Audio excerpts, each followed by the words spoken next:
What's going on, everybody? Welcome to the Bituation Room once again on a Tuesday, August 11th this time. Hope everyone is doing well wherever you are. It has been too long. We had a brief little hiatus, a couple weeks off. So I'm really glad to be back, back at it, back with a Frantifa. Thank you so much for joining, for pressing play, for listening in the future, way down in the future. Do we make it? Not many people listen to this show into the future, but I like the people that do. I like the people that are like, you know what?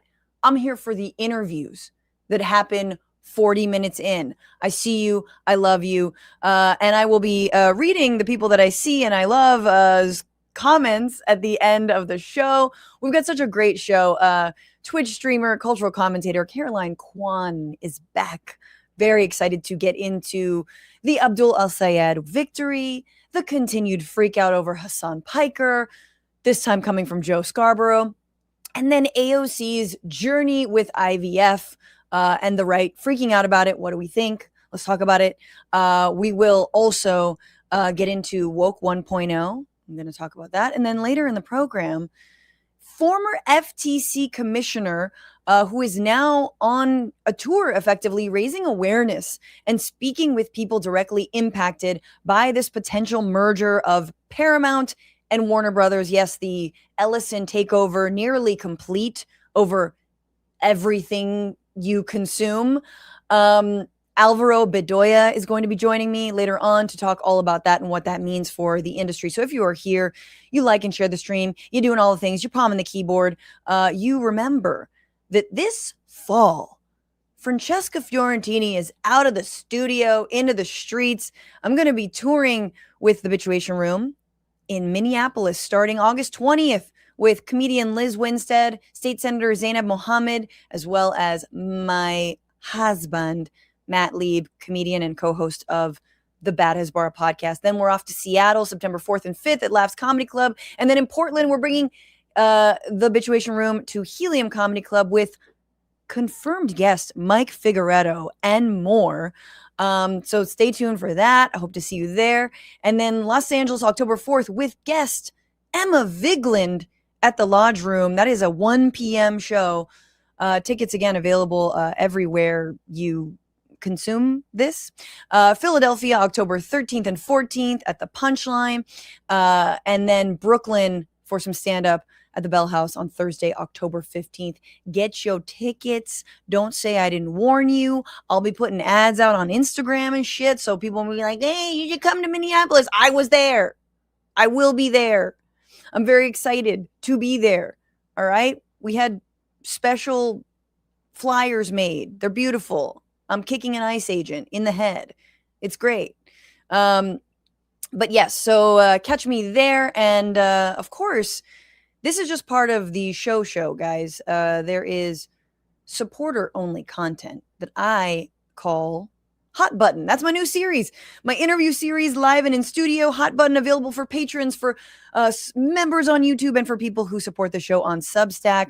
We've done incredible interviews. Our last one was with the wonderful comedian actor Ida Rodriguez. There's so many different tiers. Free merch when you sign up for a year. All the things, a shout out during the fart song, you know, if you know, and the like. Anyway, so much has happened since I was gone. So we have to start with a little Orange Man Bad.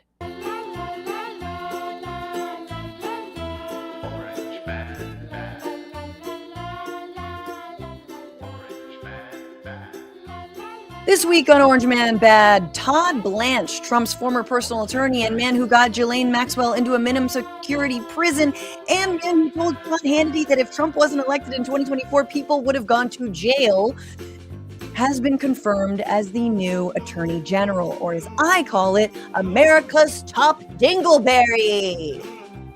It has a badge. There's a piece of skin in this one. I'm sorry.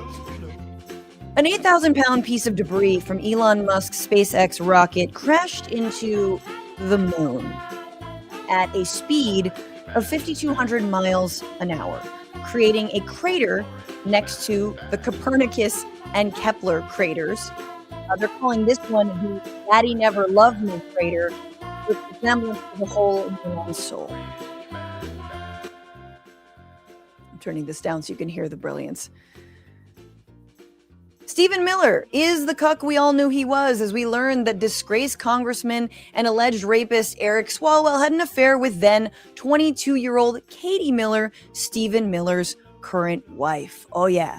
I just think it's funny that the left accuses centrists of getting into bed with fascists, and then we find out they literally were in bed together. I just love that. Like, I wouldn't be surprised if Chuck Schumer and Susan Collins have had a thing going on. Like, her hand jobs are on point, because she's so shaky. Ohio Representative Max Miller and former son-in-law of Senator Bernie Moreno is being accused by his ex-wife of domestic violence against her and her daughter, and nobody cares. Nobody talks about it. Nobody cares, because nobody, not the media, but certainly not Democrats or Republicans, expect anything else from Republicans besides misogynistic violence. And yet we continue to live in a morally one-sided doom loop where we could still have Senator Thomas Frank, but he made a joke about boobies in 1995. No men should hold office. Like, there's a simple solution. No men should hold office. Republicans, desperate to distract from the war in Iran, which was a desperate distraction from the Epstein files, they have hauled in Anthony Fauci in front of the Senate to grill him about why he dared try and keep Americans safe from COVID. Yes, Anthony Fauci is the biggest lesson in no good deed goes unpunished. Senators hit him with questions about the vaccine, COVID origins, to which he pled the fifth, like the good Italian American he is. What do you think, we were born yesterday? Give me a break, okay? Give me a break. Speaking of vaccines, Trump is ordering a change in childhood vaccination schedule that vaccines for COVID, flu, and hepatitis B won't be recommended anymore. Because if you know anything about children, and I do, they're not sick enough, guys, okay? Daycares, there's not enough snot, okay? Like, you know what I mean? You're always on the playground, you hear mothers who are like, it's a Montessori and it has a lot of outdoor space, but it just seems like it needs more hacking cough. Like, it's missing the croup. Yeah. And that is Orange Man Bad, ladies and gentlemen. Enjoy this music.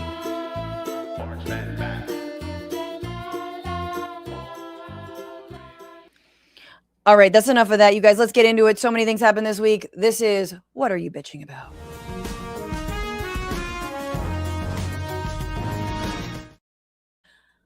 This week, there is an interesting discussion happening online about something that Alexandria Ocasio-Cortez said during an ABC Sunday show interview, which was that woke 1.0 was crazy. And I'll give you the full context of this and why I want to talk about it. We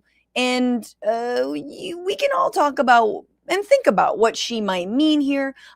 This was a very good interview, in my opinion. I will talk about other sections of it later.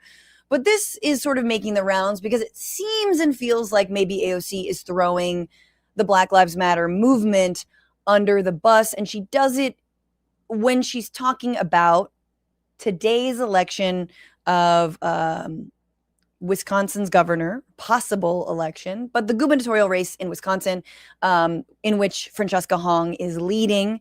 And here's what she says, and then we can discuss. Coming up next, Francesca Hong, who is the Democratic Socialists of America supported candidate for governor. You haven't endorsed her. Are you going to? No, I haven't endorsed in that race. My focus has been in winning back the Congress, winning back the House, and positioning ourselves to have the best chance possible to win the Senate. So I've been focused on those legislative races. What do you make of the?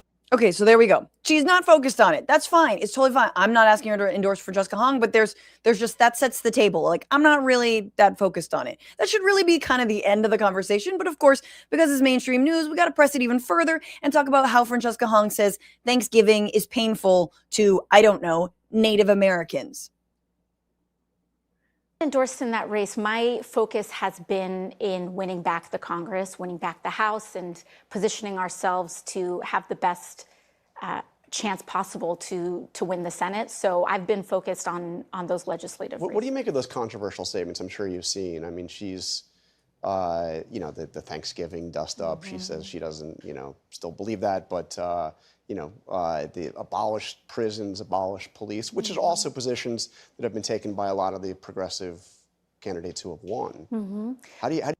Okay, there's a lot in this question of controversial statement about Thanksgiving. Was it she did say back in 2020, she was like, we should cancel Thanksgiving. She has every right to have an opinion about fucking Thanksgiving. Sorry. She did say she was different on that, but abolish police, there's only one candidate I can think of which I think is Daria Lisa Avilar Chevalier, who has said something similar to that. Most people are along the lines of BLM, defund the police, right? But notice how AOC, and I'm sorry that she did this, sort of immediately goes into kind of like agreeing that the framing is correct. And that was my only critique of this interview, was like, and it's sort of a very, it's an important tactic to realize, to not give into the framing of the people who are asking you questions, especially on mainstream news. So I didn't appreciate that there was an immediate, yes, they were controversial, or yes, it was, these are extreme positions. How do you get around that? I mean, those are not positions that are supported by most of America. I mean, I think that a lot of these races, even right now, they'll have a tendency to be nationalized. Yeah. But these races ultimately are local, and all politics are local. My understanding is that Francesca Hong has made clear her present stances to her electorate. Yeah, she's moved away from a lot of that. Right, she's moved away from it. And I have a local city councilman that has this saying, woke one was crazy. Woke one was crazy. Okay, that's interesting. And I think that what's important is that we have to assess what was it. I mean, did the movement go too far with? Okay, so that's the woke one was crazy, and then she gets followed up by, did the movement go too far? Here's what I'll say really quickly. Saying that Thanksgiving should be canceled and fuck Thanksgiving, I could see putting that in a woke one. This is a little bit, just shooting from the hip, just hey, while we're at it, fuck Thanksgiving, right? I imagine that, right? Again, problematic and all, and I think it's a perfectly fine political stance to say fuck Thanksgiving. I am not offended by that at all, and I actually like turkey, and I like all the food, and I like family and all this, but you know what I'm saying? Because of the history, etc. Genocide, small things, white settler colonial nations, it doesn't matter. The point is, I could see that falling into what I think that woke 1.0 is, which is sort of online discourse, right? It's saying that, someone used the word spirit animal and they should be canceled because it's offensive to Native American, right? It's like small verbiage. It's it's like Latinx haggling, right? That kind of stuff, which is, again, not the same thing as pronouns, which people literally have different pronouns or properly identifying people. I wouldn't put it in that, but I would put it in a hyper policing of language, a sort of, a going after okay, we're going to, cancel Thanksgiving. So that is separate. But the movement he's referring to, and the abolish police, abolish prisons, which once again, never been mainstream, but has always been made to seem like it was the main position point of the 2020 uprisings, which was stop killing Black people, Black Lives Matter, and we should be moving money out of our bloated police budgets that, for example, here in Los Angeles are costing taxpayers millions and millions and millions of dollars. Meanwhile, we don't have street lights that function and sidewalks that are fixed, that we should actually move money into those things that actually keep us safe. None of that has changed. And so notice how he's did the movement go too far? He's not talking about the anti-Thanksgiving movement because it was never a fucking movement. He's talking about Black Lives Matter and 2020. And we know exactly what he's talking about. And I was sort of disappointed by this answer, but I thought it was strategic. But let's take a listen to what else she says. Her present stances to her electorate. Yeah, she's moved away from a lot of that. Right, she's moved away from it. And I have a local city councilman that has this saying woke one was crazy. Woke one was crazy. Okay, that's and I think that what's important is that we have to assess what was it. I mean, did the candidate is movement go saying too now. far with some of those positions? I mean, you briefly supported the idea of defunding the police. Well, I think that during this time and especially during COVID, there was a huge opening of the Overton window. We were shut down. There was some of the highest unemployment rates that we have seen because of those shutdowns. Yeah. And I think that the doors were really open in trying to entertain any and every policy that was going to get us to a better place. And I actually think that the discussions that were had in that time were quite fruitful. I think that when we talk about crime today, it's fundamentally different than the way that we talked about crime in bringing crime down, right? Mm-hmm. And I think that we all share in the goals of having as low a crime rate as possible. I think that, during lockdown, of course, rhetoric in that time is not rhetoric that we would use today. And I'm grateful that these candidates have the opportunity to present who they are to their electorate and what they're campaigning on in this moment. This is so close to a good answer, but it fails. Like, I just want to be explicit. This gives more context to the woke one was crazy in the sense that maybe she's throwing the whole BLM conversation under the bus. She's saying that there was an opening, it was fruitful. We talk about, and then she uses the word crime. And this is where I feel like we still need a glow up when it comes to, let's talk about criminal justice reform, policing, because the crime we saw in 2020 was the execution of an unarmed black man for the supposed crime of trying to use a $20 counterfeit bill, right? Like this is a man who was desperately poor and who then had the literal boot, the knee of the state put on him, and then he was murdered.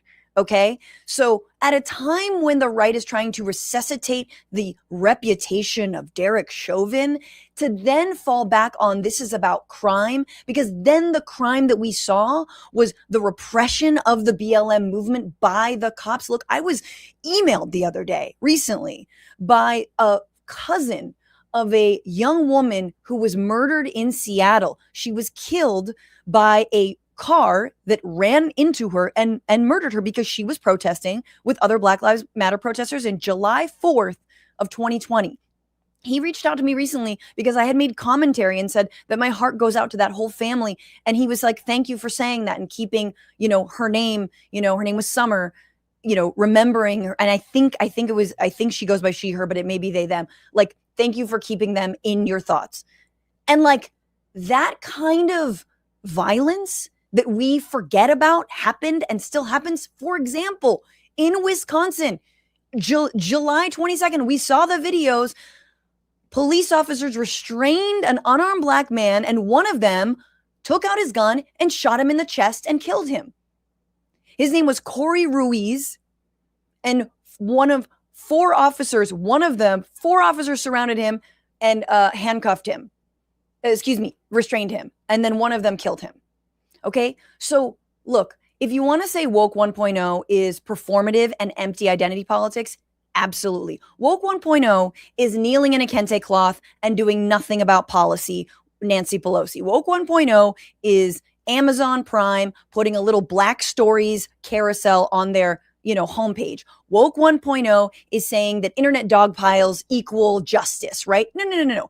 Woke 1.0 is not understanding that racism and capitalism are like this, okay? So here's my thing about this. Like, get explicit with your language, please. Please remember that Overton window that, yes, we had because many people were at home and weren't working was important, and that the capitalist class has been hell-bent on making sure we never have that moment again, to have time to think, to protest, that we should be working. We should obviously not be paid more. We should be working so hard that we don't have the strength to take to the streets. We don't have the moment to come together like we did in 2020. That's what they've been working in a backlash. And to see people like AOC and sadly others, I mean, here in LA, you've got Nithya Raman, who I do support for mayor, of course, but to see her walk back from some of those positions also is sort of, I think, a a testament to a lot of things that I don't have time to get into. Everyone can go watch my interview with BLM LA founder Melina Abdullah, which I thought was very revelatory. But at least it's just disheartening. It's like actually kind of heartbreaking is the word, to see some of these leaders walk back the defund position without actually being clear on what that movement was about. It wasn't about crime. Okay, that's what the right wants you to think. That's what the Bill Maher's of the world, the Anna Kasparians of the world want you to think was happening in that. It wasn't about fucking crime. It was about justice. It was about lives. Anyway, I digress. And I have made her wait so long. But let me bring in to the rest of the show. I'm very excited to have her. She's a cultural commentator, Twitch streamer who streams nightly at 6 p.m. Don't miss it. Please welcome Caroline Kwan. Hi, I was just enjoying listening to you go on and on. I was like, oh, I forgot I'm on the show. No, dude, same. I mean, watching it. I mean, likewise. I feel like you are one of those people, and it comes from like talking a lot online, who like, despite the amount of talking that you do, you are like, I don't know, searingly like lucid and I don't know. I always appreciate your takes on a lot of this stuff. I appreciate you saying that because of the fact I talk so much. A lot of times I'm like, what am I saying? Sometimes on stream, I'm like, I will ask my community, I go, wait, does this make any sense? Because sometimes I almost zone out too, because when you talk for hours and hours and hours every single night, sometimes you just go, are there words coming out of my mouth that are forming sense? Yep. Like, are these full sentences? Yep. Yeah. No, I feel that way sometimes doing stand-up too. I'm like, I've done this joke so many times. Anyway, where was I? Yeah, you almost kind of black out, especially when you are saying the same points over and over again. And then you're like, where am I? What's happening? What am I talking about right now? Oh, right. The same shit. The same shit we've been always The talking same about. shit we've been talking about. Well, Caroline, what are you bitching about? Is it the same old shit? Tell me. I mean, yes, but also yes. It is, and it also is not, because it's additional things, but it's a lot of the same things. Yeah. So I was trying to decide what I wanted to choose for my pitching segment, and there's so many, of course, so many choices to choose from. I think what I'm going to go with is I have had enough of these fuck ass Harry Potter adults. And I say this as somebody who was a huge Harry Potter fan. That was my life when I was a child. It was my foray into fiction, into fantasy. And I am done with these Harry Potter adults. And today, yes, normally this has to do with like Harry Potter adults going, oh, well, I'm not a transphobe, but I need to have my Harry Potter. I need to have my show. I need to have all my Harry Potter things. It's like, okay, grow up. But today, what I would like to specifically talk about is, I don't know if you saw this, but there was this undersea cable project linking the UK's main electrical grid to Ireland. Okay. And it was like a $580 million undersea cable project. And the project manager went on BBC and was talking about where they were going to be running the cable and like what the purpose was. And he mentioned the beach that the cable, I guess, was going to be located by. And it turns out to be the beach where, I don't know if you've read Harry Potter, but it is the site of where Dobby's grave is located. Dobby, who's a fictional character in a fictional world, hence a fictional grave. So naturally. Okay. So the project manager goes on BBC, is talking about this. And then a couple weeks later, the interview airs, and he starts finding out from his colleagues that they are getting hundreds of calls, hundreds and hundreds of calls. And one of his colleagues, because the project manager is like, what's happening? He goes, yeah, well, they keep calling about Dobby and Dobby's grave. And this PM is like, what is Dobby? He didn't know what the hell what is Dobby was. Yep. So he was like, what is this? Is this like a political thing? Is this like an environmental thing? and then came to find out Dobby from Harry Potter. Dobby Tifa, yeah. But because the outrage was so immense, so many Harry Potter fans were calling me like, you can't disrupt Dobby's grave. They moved the cable. No. So now it's coming close to a like Bronze Age human remains, actual human remains in this area under, right. Yeah, no, not important at all. As long as we don't affect the fictional Dobby's grave. Yeah, no, Bronze Age human remains. It was so long ago, you know, and who cares? Back before gender too, you know what I'm saying? They were like super gender fluid in the Bronze Age, which is like obviously against God. And I just feel like Dobby's grave, which, okay, I never got into Harry Potter. And by the time I had interest, J.K. Rowling was a monster. So I was like, I'm good. So I never got into it. But I do know that, yes, a dear friend named their dog Dobby, like Dobby good. Dobby, we love Dobby. We love Dobby, okay? Right. Dobby's death was sad. I cried when I was a child reading the books. Oh, God. But Dobby, it is just it's so stupid. But this is, I have people, so I have folks, Nalini Stamp, formerly of Working Families Party, she's great. And she has organized a lot of fandoms. And she is convinced as a political organizer that fandoms can be incredibly impactful and workable when it comes to modern politics. You just we just gotta put him in the right direction. Dobby needs to have died by the like Dakota Access Pipeline. You know what I mean? Like the tablet. Yes, we should move Dobby's fictional grave to exactly like you said, to like a serious pipe.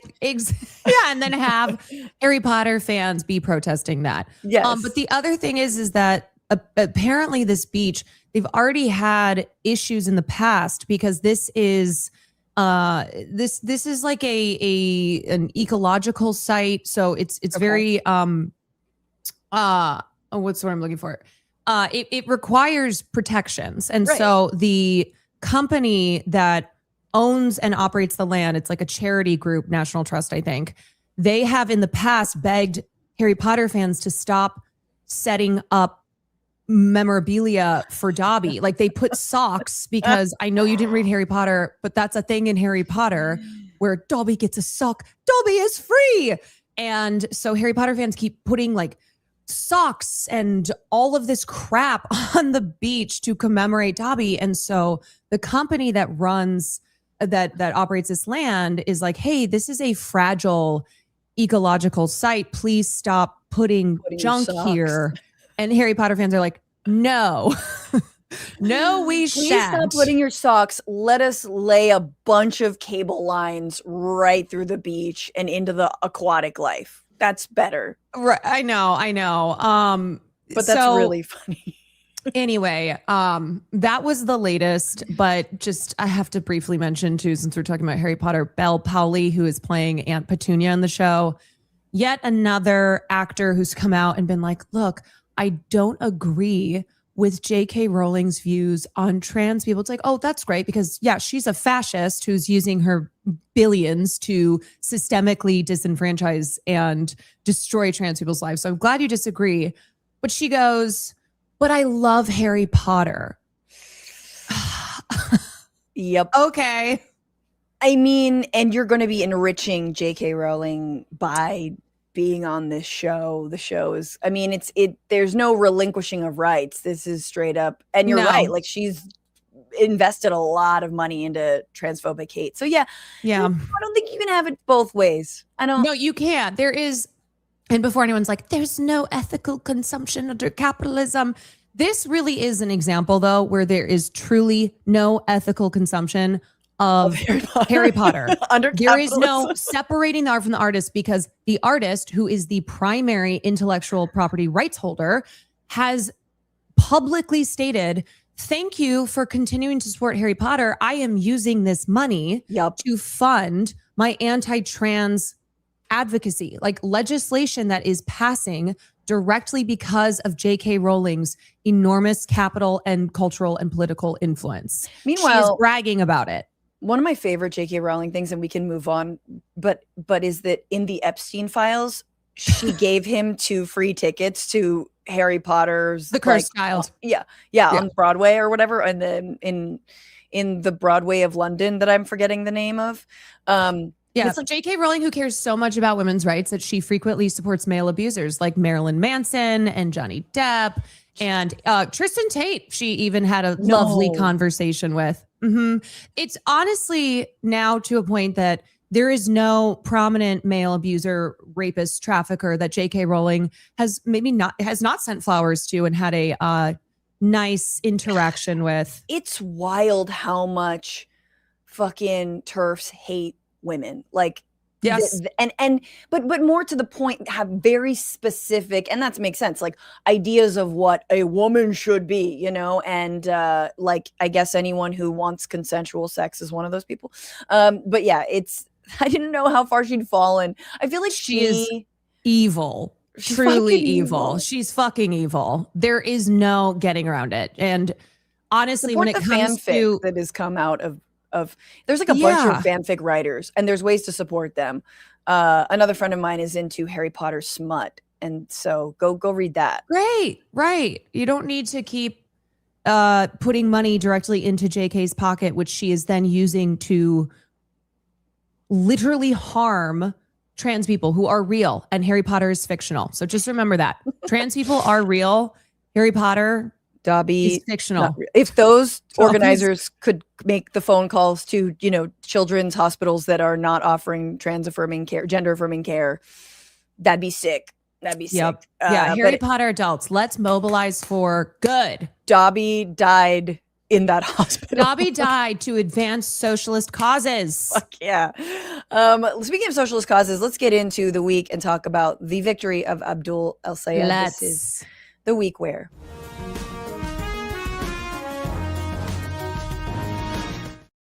Okay, so it's been a week since Abdul El-Sayed narrowly but resoundingly, with that 1.5 or whatever, beat Haley Stevens and in Michigan for, you know, the Senate primary. And, you know, Haley Stevens immediately endorsed. Even Kamala Harris endorsed. Some people were upset about that. I'm like, that's good. Like from electoral strategy, okay, all right, okay. But I think it's fair to for people to go. There's a little head twist if you're just listening as a podcast that Caroline's doing, which is very apt. Kamala Harris. Now, no, I'm not going to be any different from Joe Biden, aka going to keep the genocide going, but I will have Republican in my cabinet. Look, I'm speaking. This is for another time, but I know we need to dig into the Kamala rebrand because it's happening and it's not bad. We need to name it because it is happening. Yeah. But I think this is part of that rebrand, her endorsing. This is just right off the bat. Mike Rogers, right, Republican senator who will be facing Abdul El-Sayed in this race, immediately said this, which I thought was friggin' hilarious. Like he's posed next to his wife. And here they are talking about how disappointed they were. And if you were scared about Islamic Jihad, I mean, Abdul El-Sayed, you know, you've got a home with me. Yeah. If you're among the majority of Democratic voters that woke up on Wednesday feeling, well, hopeless, because the person who won does not represent your values, well, just know there is still hope. Michigan deserves a senator who is ready to sit with you, hear from you, and represent you. The parents across Michigan who want an education system that sets up their kids for success. You have a home with us. Okay. Love the strategy of I'm going to bring out my scary looking wife who just nods along menacingly and doesn't say anything. It's very like, honey, we found a DSA flyer under your bed and we're look, you need to explore your politics. We just wish you'd have asked us first and we can acquire the Communist Manifesto for you. But you should consume it safely and in the presence of an adult. They are so disappointed. And by the way, I misspoke. He's not a senator yet. He's obviously running for Senate. And so this has been good. The other thing they're doing is Republicans are doing is a lot of calling Abdul El-Sayed by his full name, Abdul Rahman. Oh yeah, I wonder why. Put a little stank on it. which like he's been Abdul for forever. He just posted a really adorable photo of himself from like 2003. So he's like just maybe going into college, and he's wearing the same tight black tee, and he's just sort of, and it's like Abdul. It's so cute. It's like soft focus. Anyway, here is Abdul El-Sayed. The guy's got fire quotes, Caroline. I'm going to run you through a few of them, but this is what he's saying now on the campaign trail, supercharged. Now, Mike, I'm just going to remind you, if you don't know how to say the name, keep the name out your damn mouth.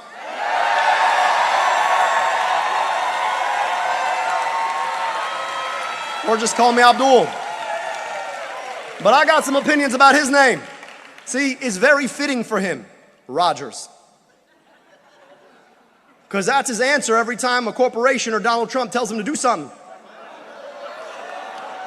Mike, we need you to put a data center in the backyard. Roger. Mike, we need you to hike their prescription drug prices. Roger. Mike, we need you to rubber stamp this war we shouldn't be fighting. Roger.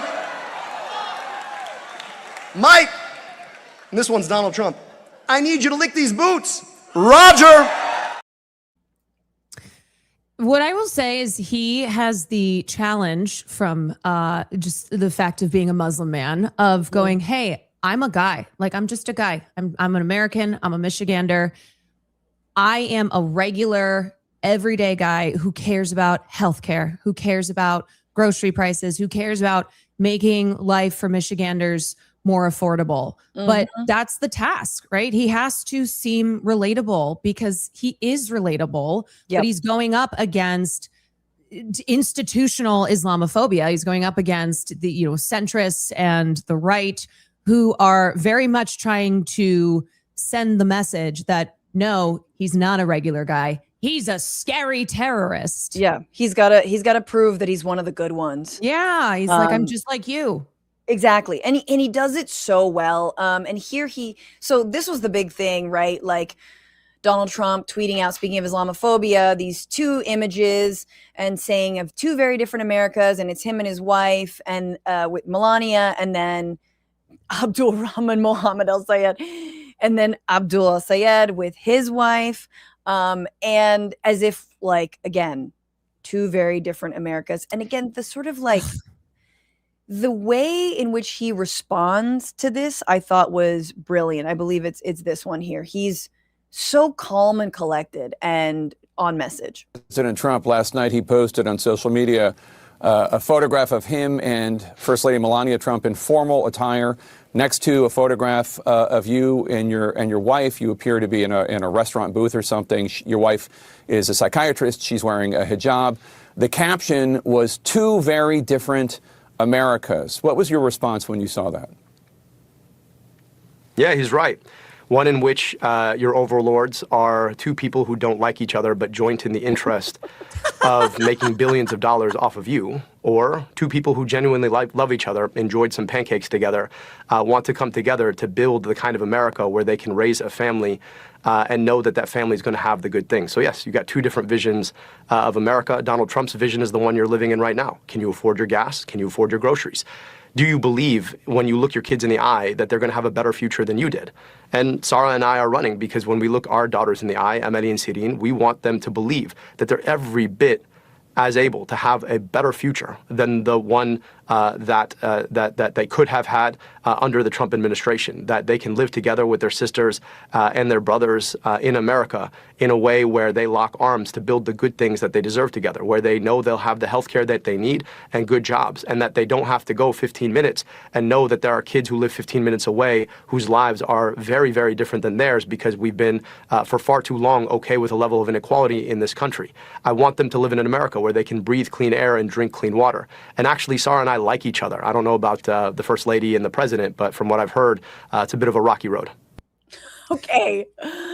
So slam dunk, but also to the Islamophobia point, what did he not say? He didn't say, hey, that's deeply racist and Islamophobic, and exactly what you just said, like, I'm an American just like everybody else. He, again, the position we put, specifically Muslim Americans, I mean, anybody anyone who's, in a minority, right, person of color, marginalized, is like, don't talk about this. Just like, you're normal. And like, I actually thought he did it well. We've seen Zohran Mamdani like sometimes call it out and be like, this is straight up Islamophobic. But that was him trying to be like, hey, I don't even know what the fuck you're trying to insinuate, but I want to grow up in a country where my children feel safe and proud. Yeah, Jake Tapper, who definitely retweeted that post on his alt account, the Donald Trump True Social post. Jake Tapper is sitting there like, yeah, but you're Muslim. You're Muslim. This is Jake Tapper, who exactly like has been in lockstep with Israel's genocide and has been promoting Islamophobia on practically every segment I see of his. And I don't know if you saw Hasan pop off when he was on his stream talking about all the Islamophobic attacks from, the consultant class, from prominent establishment centrists. He was not referring to the voters, mind you. He was not saying like, fuck the voters who didn't vote for Abdul, perhaps because of Islamophobia. But of course, that segment got taken. And then people were making a whole thing out of how dare he address Islamophobia. And it's like, Islamophobia is institutionalized. It is normalized. It is being promoted on CNN and Fox News in the same way. Like, it is absolutely a reality. And so for Zohran, for the most part, he would always redirect the conversation back to affordability and what he was running on, why he was running, which was brilliant. But he did have that one, and I thought it was beautiful when he had that press conference where he said, enough is enough. And he spoke out against the relentless attacks that he and other Muslims in this country face on a daily basis. Yep. So I get that was very real. That was very necessary. It was so real. And I think because he chose his moment so beautifully, it really was resounding. And I think a lot of people felt moved by that without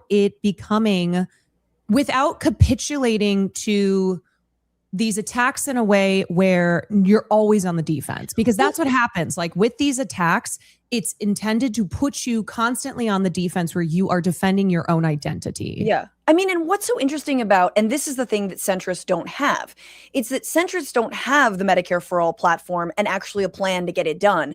Centrists aren't, they're very fine with taking corporate cash donations, and they don't want to renounce Israel or money to Israel at all. So when they get an attack that is based on their identity, they sort of like, dust their shoulders off, and then it's like, as a proud blankety blank insert as a proud thing. centrist. Exactly. And what they really mean is as a proud centrist, but that they use identity politics as this sort of weapon, right? When you're like, and look, you have every right to use it if someone is attacking you based on your faith or your gender, whatever it is. But like, notice how there's so much more to Abdul El-Sayed. Notice how there's so much more that he can go on.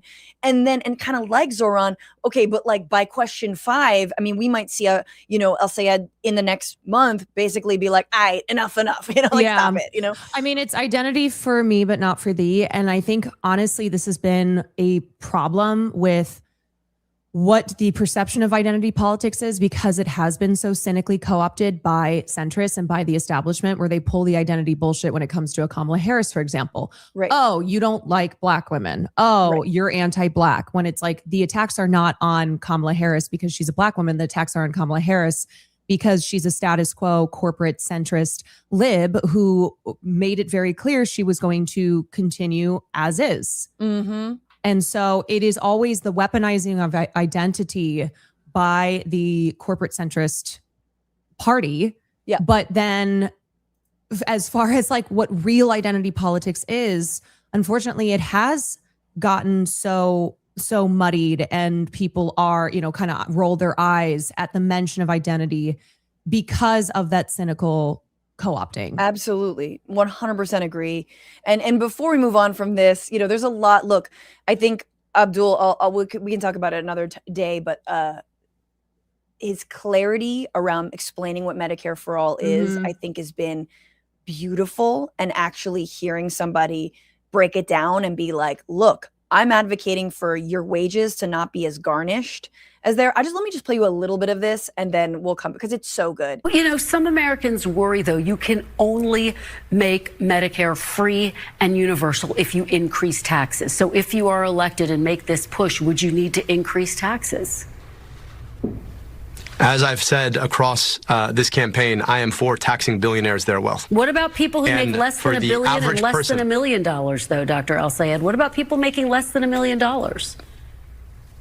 So for the average person, and you look at your W-2, if you're an employee who gets paid every 2 weeks or 4 weeks, after you pay your taxes, the next biggest check that comes off the top of your pay stub is to your health insurance company.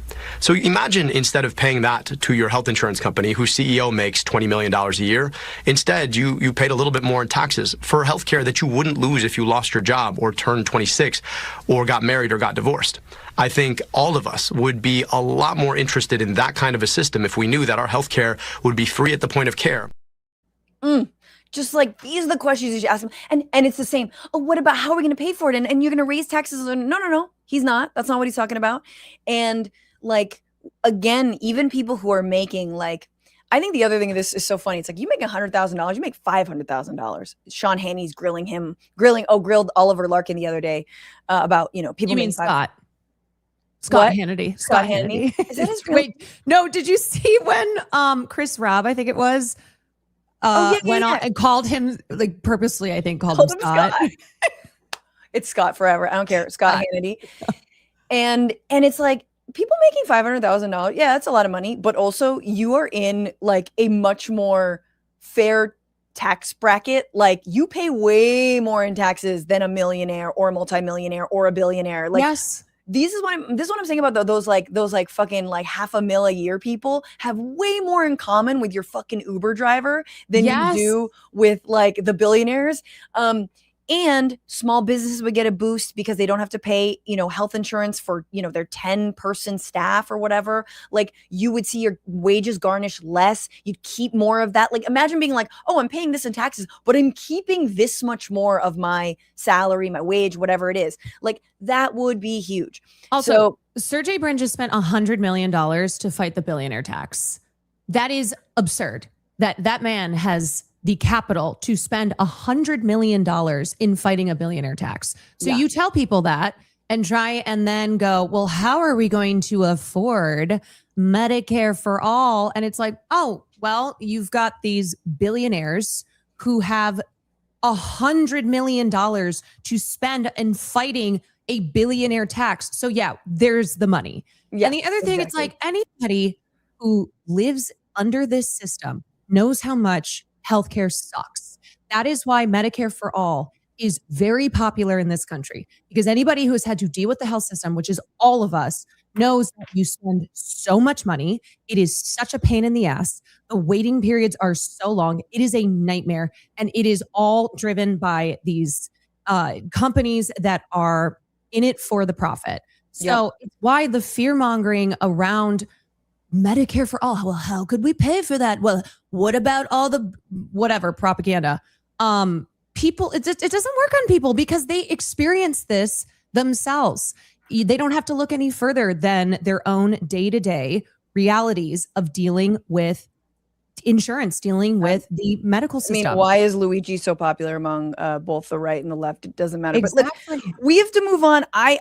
We have 3 choices before us, Caroline. You stay on, you come back on, you stay on for my interview with Alvaro, which could be cool. And then we talk about Hasan at the end, or AOC's IVF journey, or we pick one story and we sort of just go with it. Talk about AOC's IVF journey, or we could talk about Hasan right now. Could be about 10 minutes. 8 minutes. And I'm like, unfortunately, I have to run afterwards, so I don't think I'll be able to stay for the interview, although I'm very excited that you're doing that interview. So let's do the IVF, because I am also a woman in her 30s who is considering freezing my eggs later this year. So I would be down to discuss that. Let's talk about it. So AOC is being very public. She is posting on Instagram stories. She is talking about it on national news that she is currently freezing her eggs and undergoing, the treatment, which is basically on, giving herself daily shots at the exact same time, that she is going to be undergoing egg retrieval. She has to stop exercising and doing all these things. And she's being incredibly public about it. I just want to show, if I can show a little bit of this stream from, her Instagram stories. This is kind of the stuff that she's posting. So she's... Good morning. It is, what time is it? I left my watch at home. Anyways, it's 7:44 in the morning. Driving to the studio at ABC. We're going to do a quick outfit check. Blue pants, blue blazer, and a lunchbox from Target. $15 with thousands of dollars of medicine inside. So she's taking her medicine everywhere. This is her before that ABC interview. And she's showing us sort of the behind the scenes and fielding all kinds of questions from her Instagram followers. Here she is actually giving herself the hormone shot. Take a look. Don't be weird about this, even though I know all of you will be. Okay.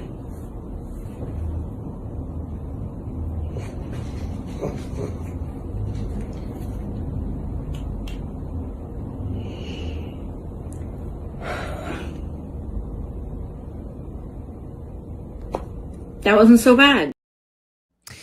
She clocked that people would be weird because people are, of course, being weird. Yes. Of course, they're always being weird. So AOC is, I believe, 36. Mm-hmm. And, I think she is still engaged to her boyfriend, Riley. I think so. They got engaged in 2022, I believe. Yes. They've been together since college. Yes. I've been trying to pawn off my wedding dress because I think that'd be cool. No, because first I stand by my wedding dress, but she is basically like, look, I'm a working mom. I'm a working woman. I one day hope to be a mom. She's 36. We don't know if she's going to run for Senate or president, but, she wants to probably wait, who knows, till she's 40, 41, 42. People are having kids later. Isn't Anne Hathaway? Anne Hathaway is 43. 43. She's got her pregnant belly on the red carpet. I know, good for her. Yeah. Her weird little belly button. I love it.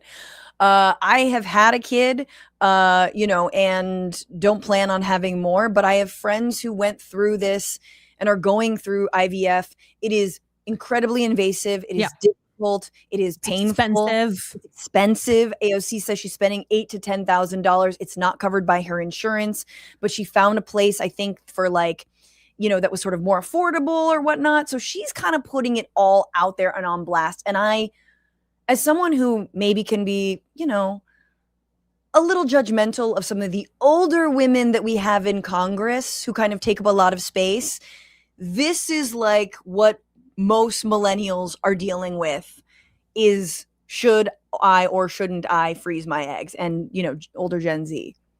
Well, it's just been hilarious to see the conservative outrage because the whole thing was women need to have children and the birth rates are falling. Women, because they're working and because of feminism, aren't having kids. And yet the argument, it's bullshit, but it falls apart when you see them directing this outrage towards women like Anne Hathaway having a baby at 43, AOC doing egg freezing and potentially IVF one day.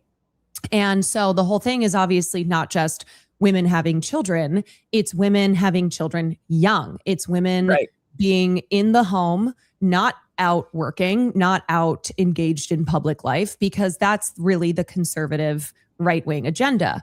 But because they're exposing they're exposing how bullshit it is, because they are outraged at older women having babies. Right. They're like, why not? I mean, this is Matt Walsh going, she'll turn 37 in a couple months. If she got pregnant now, it would be technically a geriatric pregnancy. Instead, she's freezing her eggs. This desire to start having children late in life is completely baffling. Yeah, because you're not a fucking woman and you don't work, my guy. You're a professional Christian nationalist. Totally backwards and ridiculous. Like, And Yeah, again, that's who I'm taking my pregnancy advice from, Matt Walsh. Thank you so much for your thoughts. Matt. Oh, thank you, Matt. I've had a total of sex 3 times, every time to have, to procreate. Like, this, I think, is the other thing about putting IVF out there right now, is that the anti-choice movement is coming for IVF, right? This is the next frontier of their crusade, is like, it's not enough to stop abortion and healthcare. We must consider that any fertilized egg is a human being, and therefore we shouldn't keep them frozen. I don't know. We should send them to war. I don't know what they want to do with the eggs and the embryos, but like, they're like, zygotes are people, etc. They should vote Republican.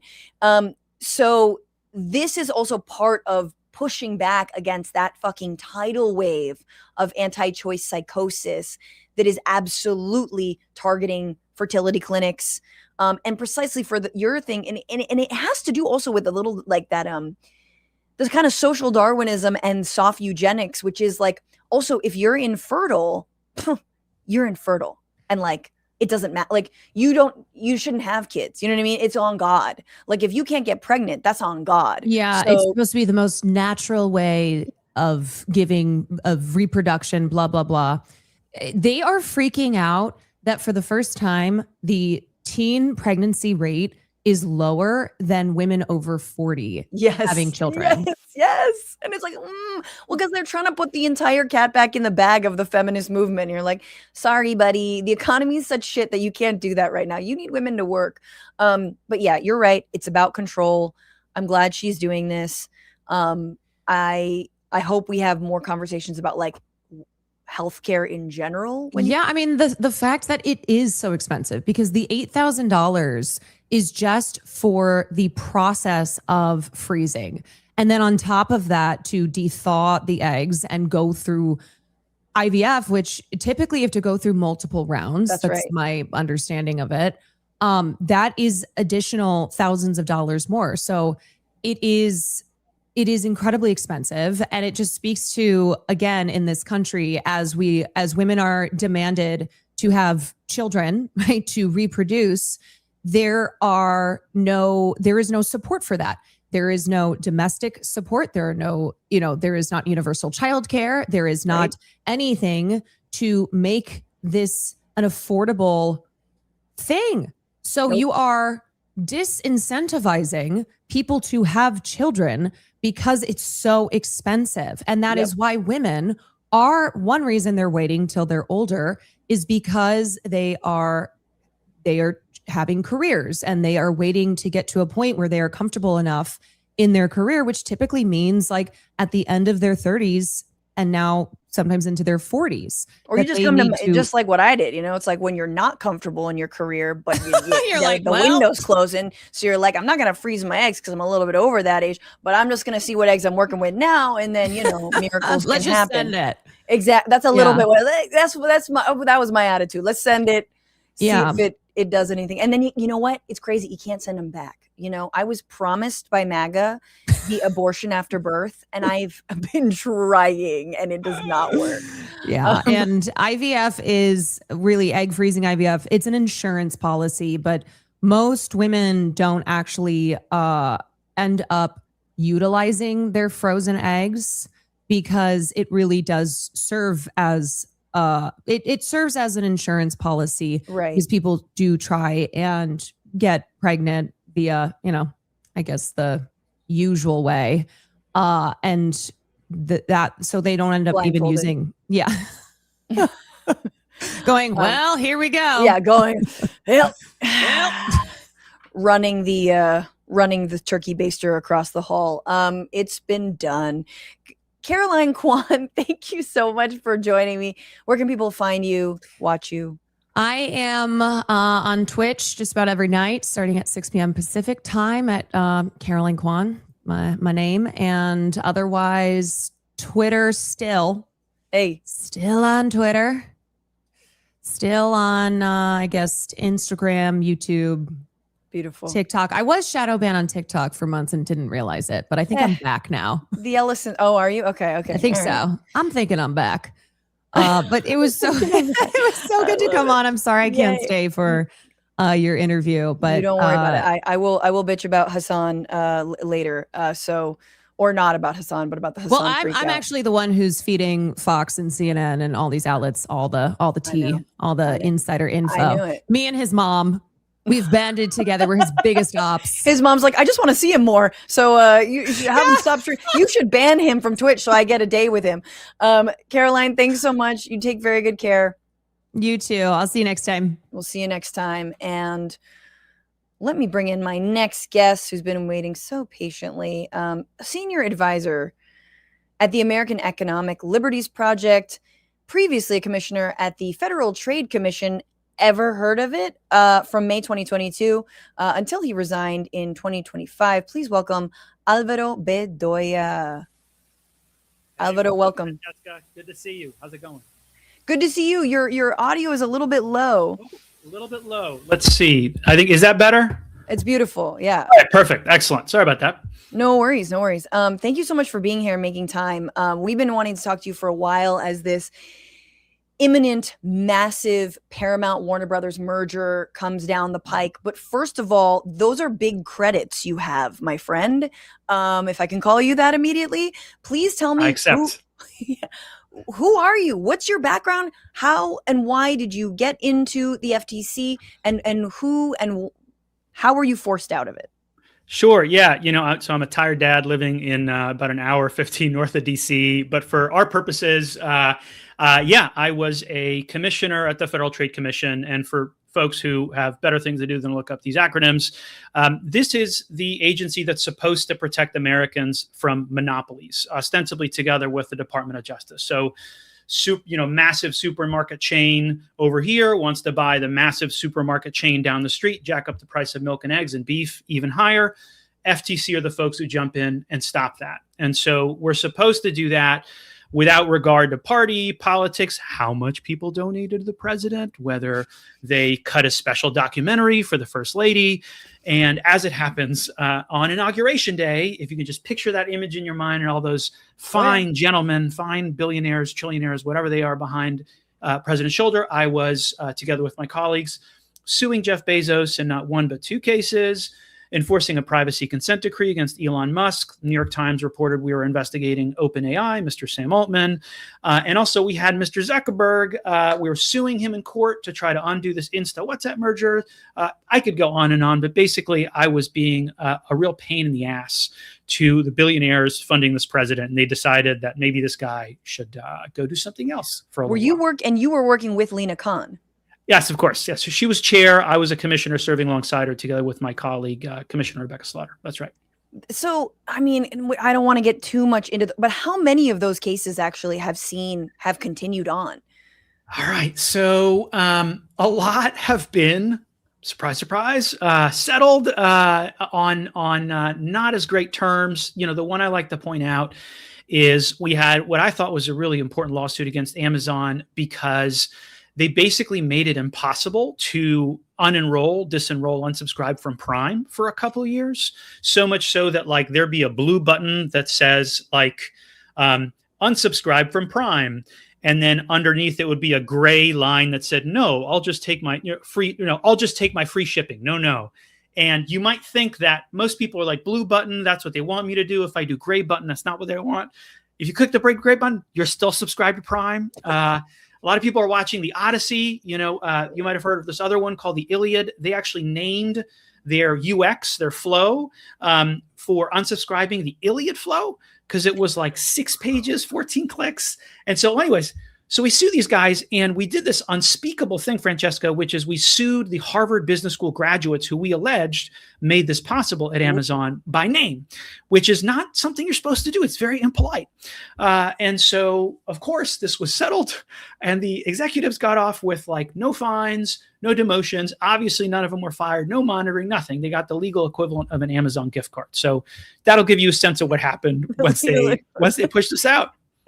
I just like that, America's best minds are being used to figure out how many pages and clicks it will take to keep someone subscribed to Amazon Prime. A lot of clicks. Beautiful use of tuition money and your brain.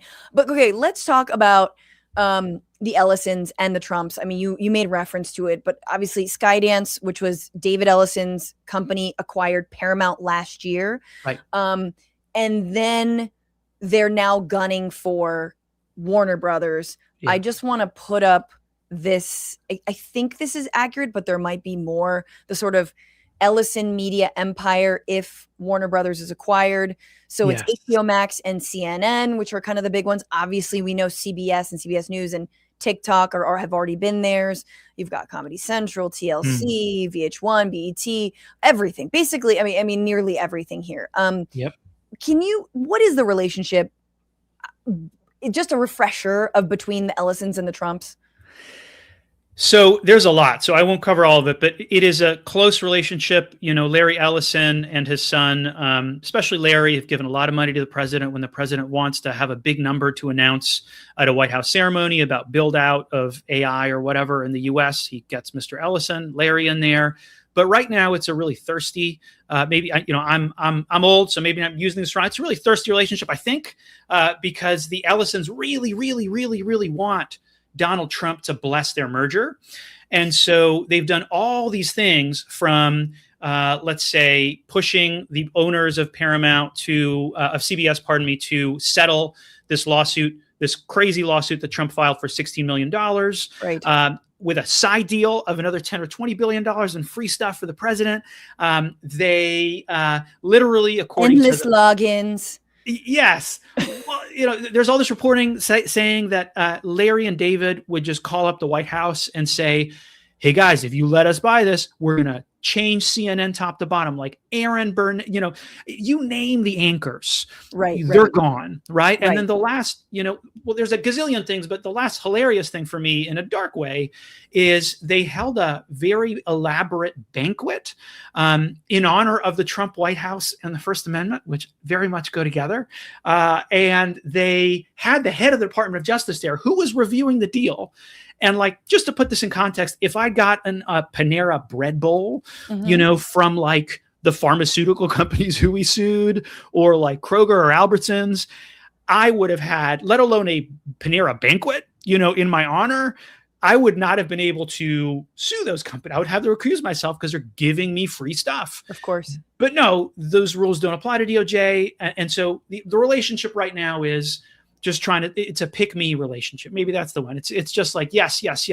And so they're showering the president with promises and gifts. I think thirsty is completely accurate. Okay, thank you. All right. I mean, let's talk about how much of an impact this merger would have, because you have been, touring and talking about it and listening and back to workers who would be most impacted. And you have a new piece out in the New Republic called "There's a Blue Collar Hollywood and the Paramount Merger Will Kill It."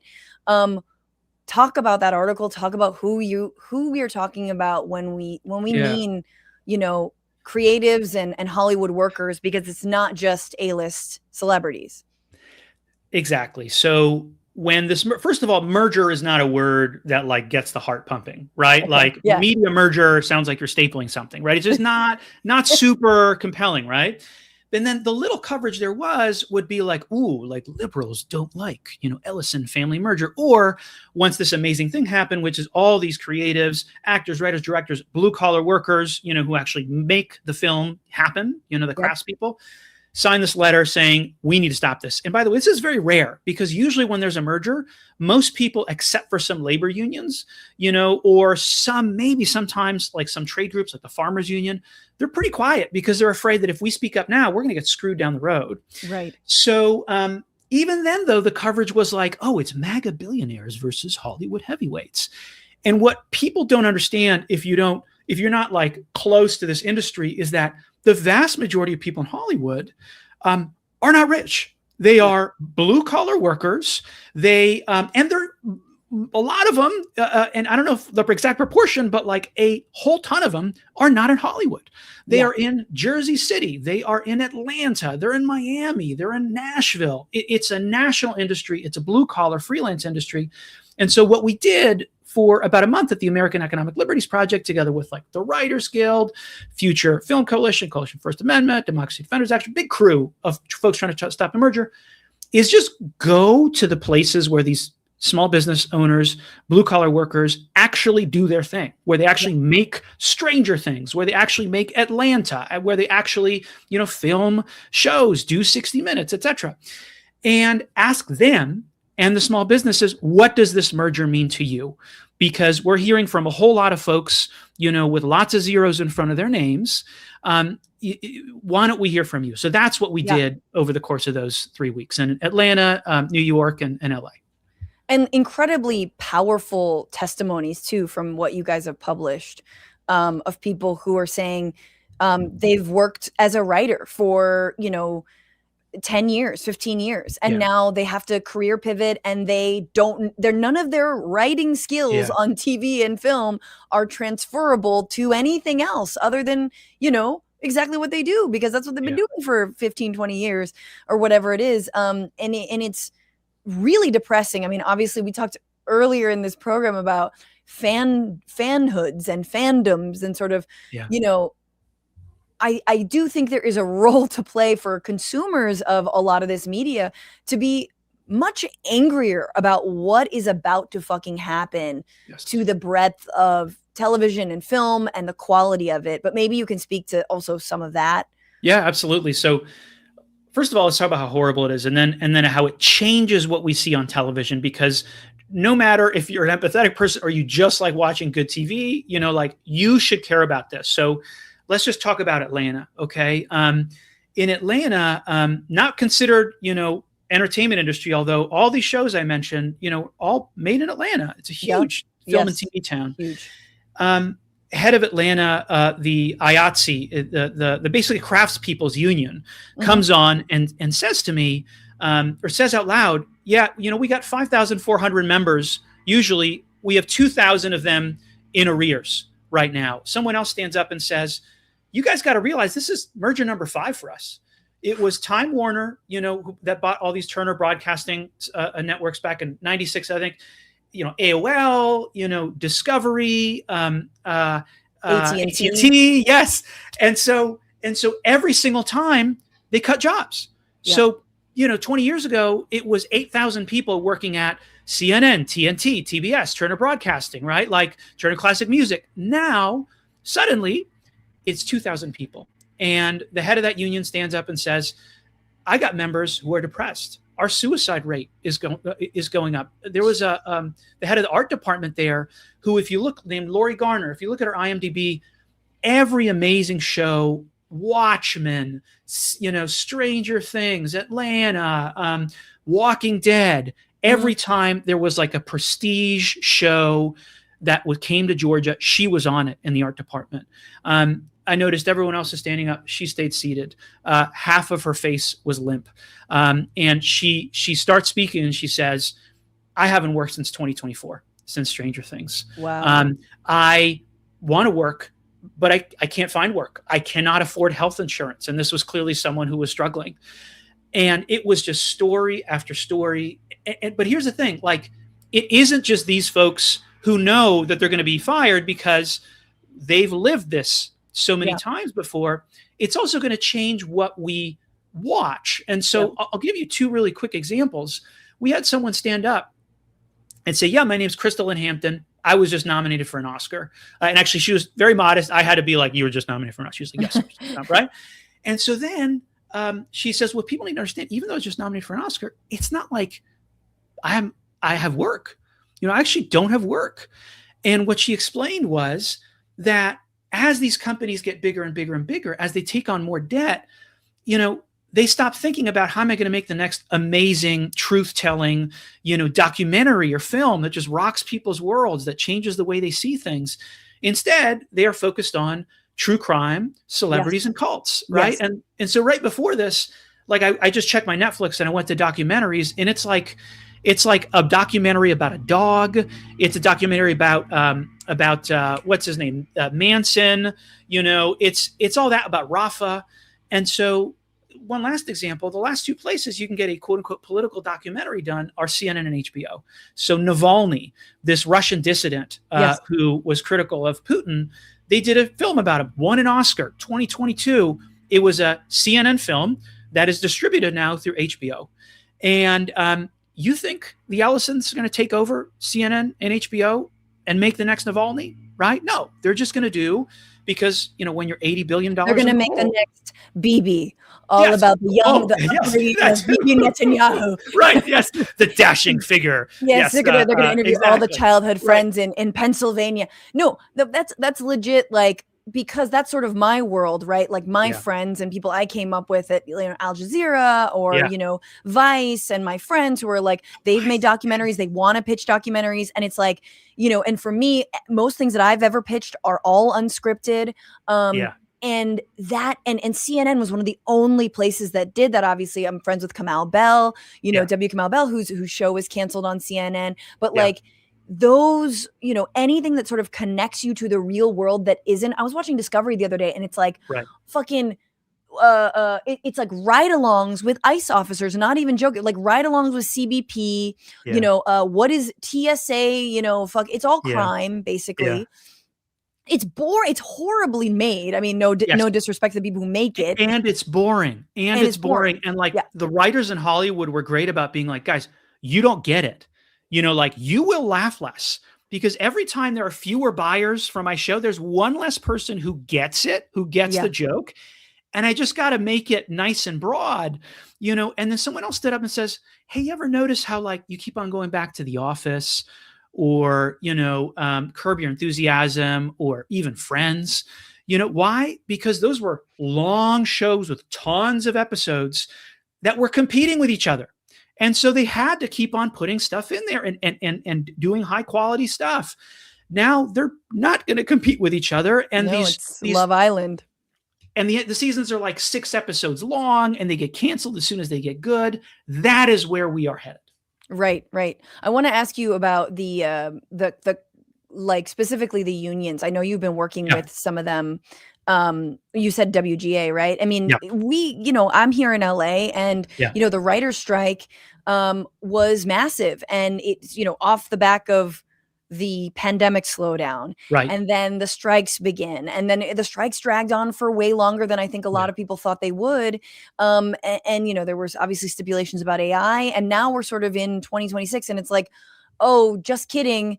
There's no breadcrumbs anymore to fight over or negotiate around, and AI is completely taken over, and joke's on you. And sort of, it seems, and from the outside, because I'm not in either union, but like from the outside, it seemed like you're sort of haggling over here when there's such a greater story of consolidation happening above, that I don't think that these unions are particularly poised or able to like truly fight. And I think perhaps need a beyond their unions movement to really tackle, meaning a Medicare for All movement, for example, would help writers and creatives not be so reliant, because on WGA you have to make a certain amount every quarter, whatever it is, year, in order to qualify for their insurance anyway.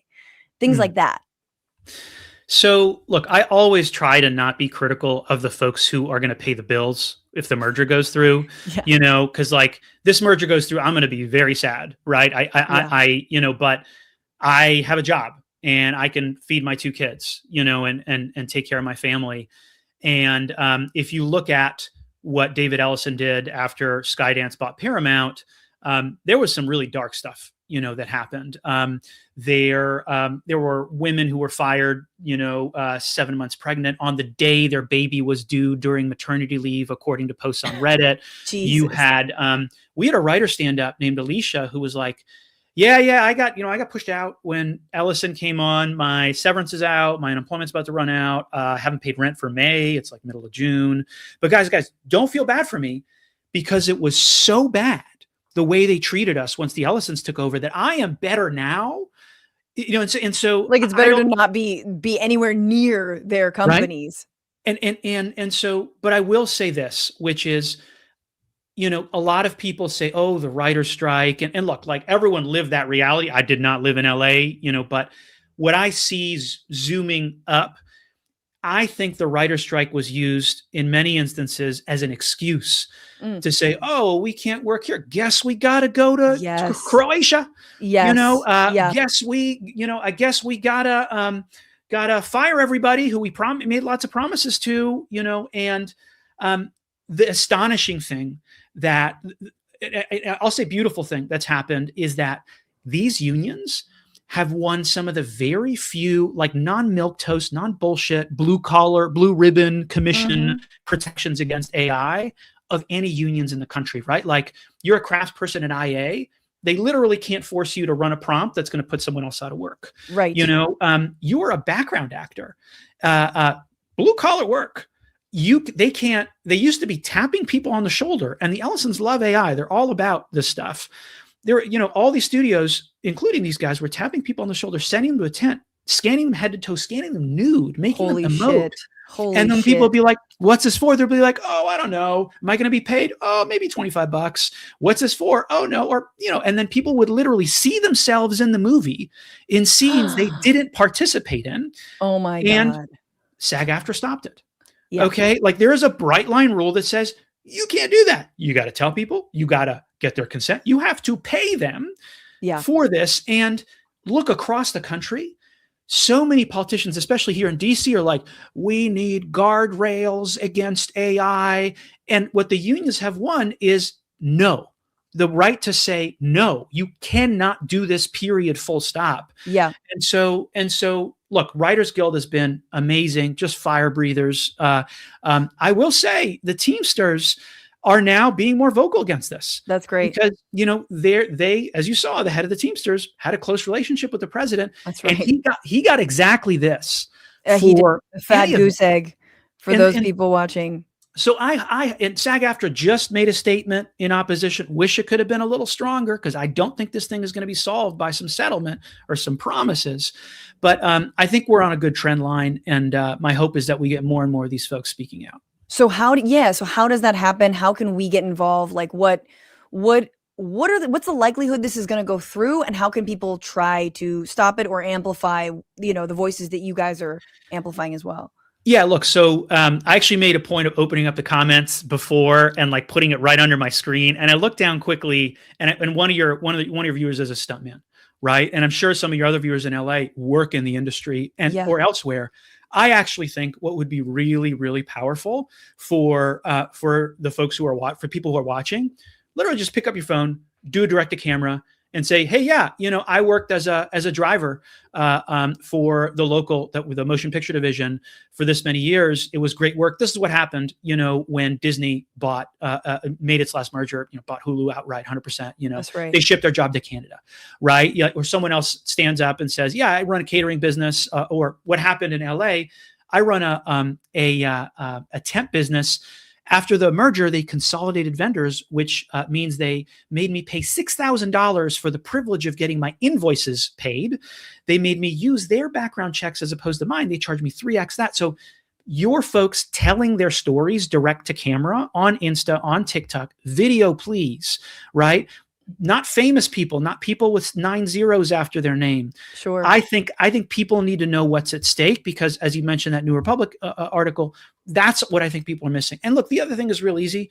If you're in one of the 12 states that's suing, New York, California, Rob Bonta, Colorado, among others, pick up the phone, call your state AG, say, thank you for doing this. I think this is really important. And if you Google, find my state attorney general, you'll immediately find a way to contact them. So 12 states are trying to put a stop to this, because I think that's important context for all. And the Writers Guild. And the Writers Guild. And look, if I could leave you with one thought, it is that at this, like, the Ellisons were real good about being like, this is inevitable, get on the train, it's leaving the station, like you want to be in good with us.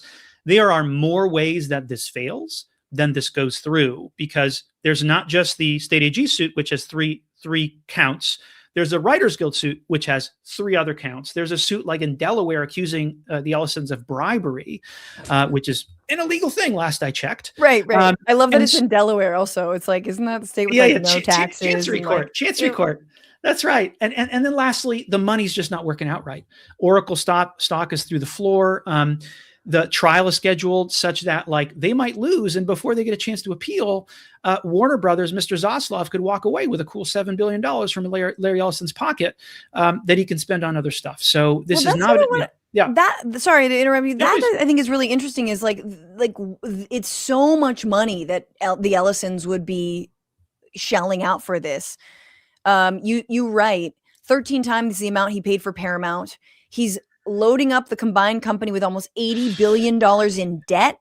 And he wants to cut twice the amount in synergies as he did when he bought Paramount, which I assume means just like more layoffs. But like, because people, I mean, again, these billionaires are sort of deluded that they think that like it's just personnel that costs money, that if they streamline everything, if they fire everyone, if they replace them with AI, like there'll be no overhead and everything will be just as good. And it's like, that's actually bullshit. But also, if you buy everything, you're quite literally buying the competition. I mean, and people have no other choice but to go there and watch that or whatever it is. So my kids, so you're a mom, I'm a dad. My kids are 6 and 7. They have this thing that they just get me with every time they say, like, hey, Papa, what's 2 + 2? And I'll be like, 4. And they'll be like, no, it's 22, monkey math. And like, they'll just do this. And this shit is monkey math, right? The idea that you can buy, you just bought another huge studio for $8 billion. You're going to pay $110 billion. But you don't have that money. David Elson doesn't have that money.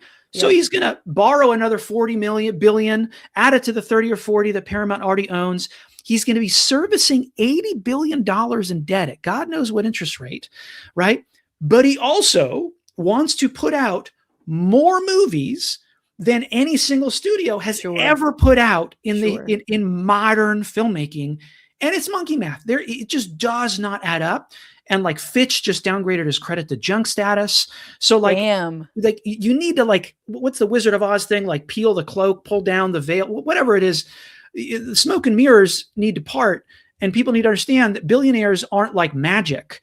And if it looks like it's broke and it ain't going to work, it's not going to work.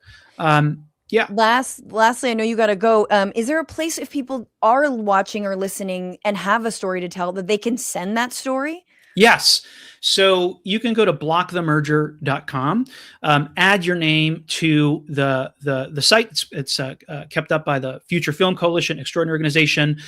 Here's the other thing, you can follow my organization, American Economic Liberties Project, but I would really urge folks is to just go direct to camera, and tell your story, because people think this is like David Ellison versus this like Oprah Winfrey and like rich Hollywood people versus rich MAGA people. And that's not what this is about. This is about real people, real jobs, and people don't get that. Blockthemerger.com/testimonials at the bottom. Share your story also, but hey, take it to video as well.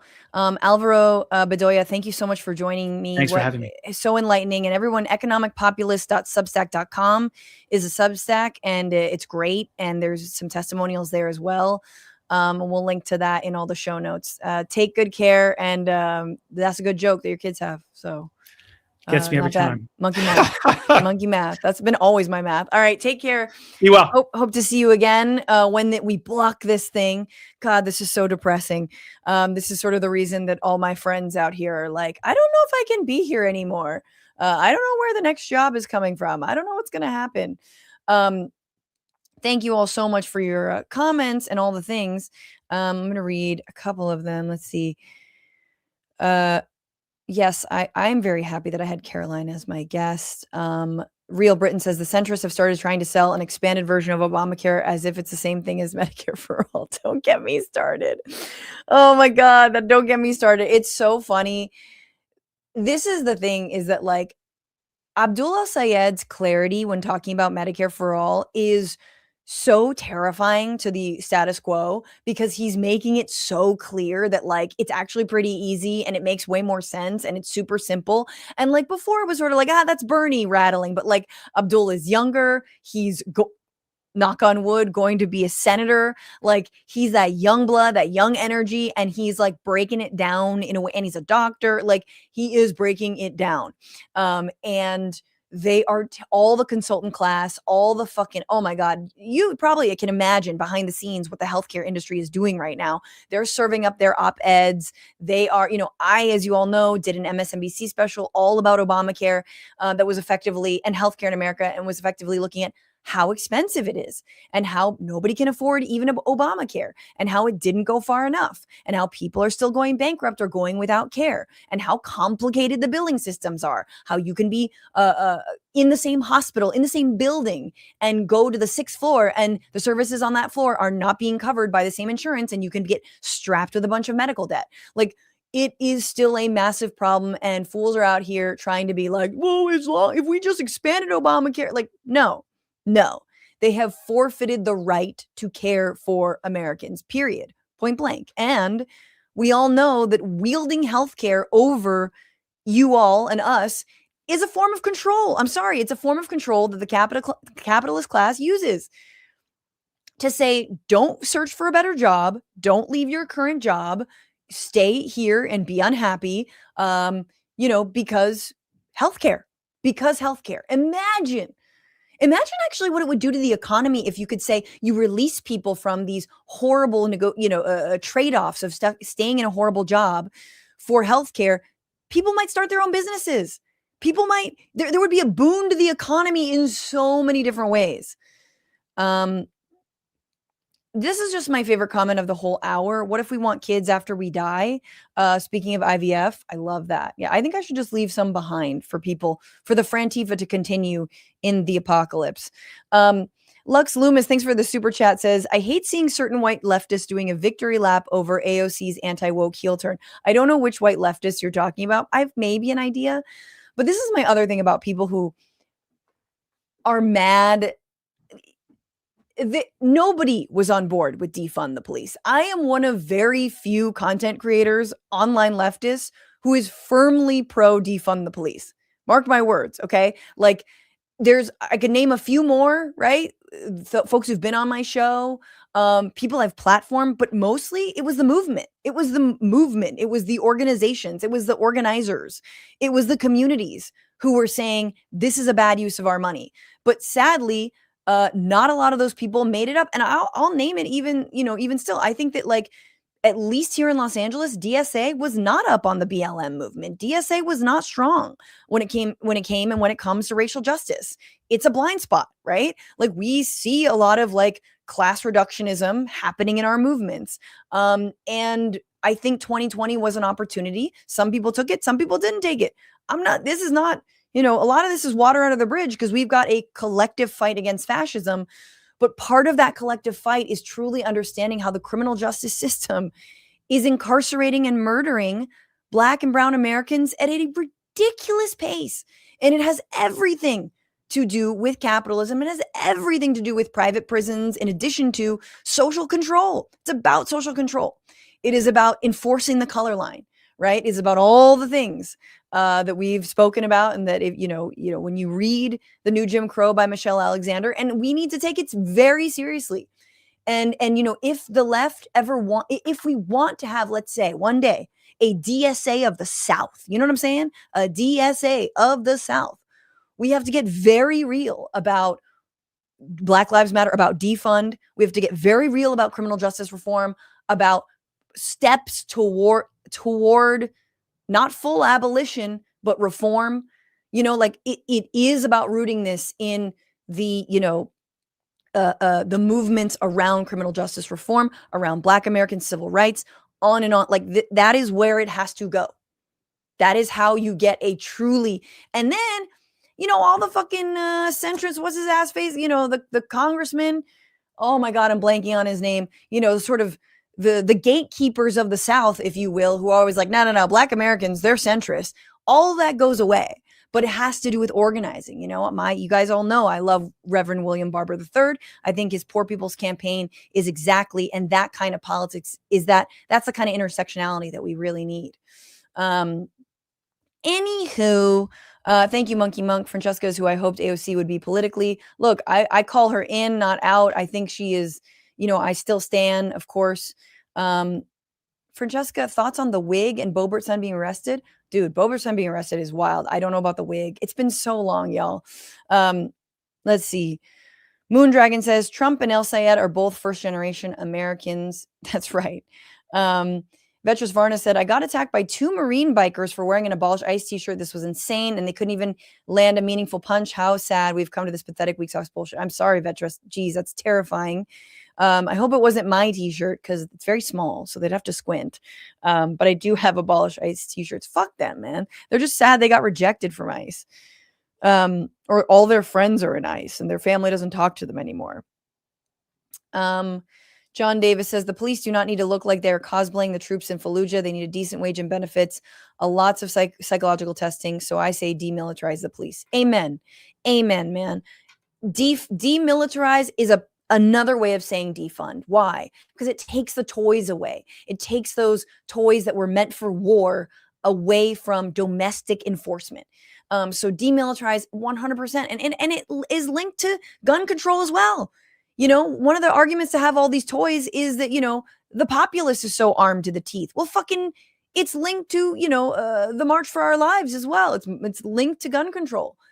So there are ways to, I think, truly have real conversations about this. And sadly, the reality is it's just not popular anymore. The BLM movement isn't popular anymore. It doesn't mean people moved on. It just means it's not the flavor. It's not the flavor. It's still there though. And the cry and the call and the resolve is still there.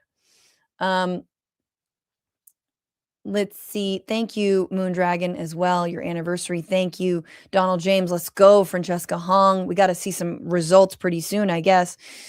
Thank you, Floritaka. Thank you, Open Up. If we don't take action now, I don't know if this is a reference to, but maybe everything. I did want to watch Joe Scarborough have an absolute nightmare friggin' meltdown. Maybe if Andy will oblige me. I just want to watch this. It is so funny. You guys, before we go, of course, as we all know, mainstream news, instead of talking about healthcare, instead of talking about climate change, instead of talking about housing, instead of talking about anything that we are concerned, the war in Iran, funding for Israel, all of the things that we've been talking about, genocide, they want to talk about Hasan Piker, of course. And here is Joe Scarborough on MSNOW working himself into an absolute shit fit that is like legendary shit fit, as he freaks out about Hasan Piker and not denouncing him, because AOC, in part of her interview, said that actually people like Hasan Piker are people who we should be listening to. And we should understand that when you've got a live stream with 40,000 people tuning in, that's a very serious cohort of young folks, and we should be listening to their concerns. And so here she is on that issue. Wait, let me see if I have it. Hang on one second. Real quick. Here we go. Talk amongst yourselves for 5, 4, 3, 2. You know, I got that fiber optic download speed, so my shit is crazy right now. All right. Not fast enough, clearly. Person who's been made an issue is Hasan Piker, who... Okay, wait, I think I sped this up, so I'm really sorry. They sound really... Wait, hang on, I'm sorry. Obviously endorsed Abdul El-Sayed in Michigan. You've been on his live stream, you know, at least a few times. He's somebody who said, you know, that America deserved 9/11. Now he backed off from that. Yes, he's apologized. But he said a lot of controversial things. Okay, this is too hilarious to listen to in chipmunk speed, so I'm gonna listen to it somewhere else because that's fucking amazing. It's too funny. I was like, I knew he sounded nasally, but not that nasally. Okay, let's listen to this. Here we go. Made an issue is Hasan Piker, who obviously endorsed Abdul El-Sayed in Michigan. You've been on his live stream, you know, at least a few times. He's somebody who said, you know, that America deserved 9/11. Now he backed off from that. Yes, he's apologized. But he said a lot of controversial things. Is he somebody that should have a role in the progressive movement going forward? You know, I think when we look at our elections that have happened, we have lost young people. Much hay was made about the fact that we lost young men in the last election. And many of the same consultants that are wringing their hands today were the same ones talking about how we need to go on Joe Rogan and we need to be not so, you know, willing to engage in cancel culture. Exactly. The same people who are freaking out about Hasan Piker now, a year ago, less than a year ago, were like, we need to be less woke. We need to just throw trans people under the bus and women under the bus and people of color under the bus and, all people and immigrants under the bus. And like, who really cares about these things? Well, let's just go on Joe Rogan and glaze him. And, we should have gone on Joe Rogan. We need more men. We need more masculinity. We're not a man. And then when Hasan Piker comes along, he's like, hi, I'm a socialist who's maybe said some off the cuff, flippant shit. Everyone's like, no. And again, because it's a one-way street, it only works when you're talking about centrism or right-wingers. We only make space for the transgressions or the misspeaks of, or, again, things that Hasan might have apologized for. Only, no. You can only do that if you're a right-winger or if you're a centrist. If your politics are going to go against the corporate class, absolutely not. We should be shunned. But also, you didn't do enough to help Kamala Harris get elected. Remember that whole thing? That Hasan Piker wearing a straight up Harris Walls hat at the DNC didn't do enough to get Harris Walls elected. He would have done more, but he was, kicked out of the fucking DNC, you guys, on live. Yeah. Like, what are we talking about here? They want it both ways constantly. So that's what she's naming, which I think is great. And I think that the flip-flopping on this is a tactical debate that they may be having.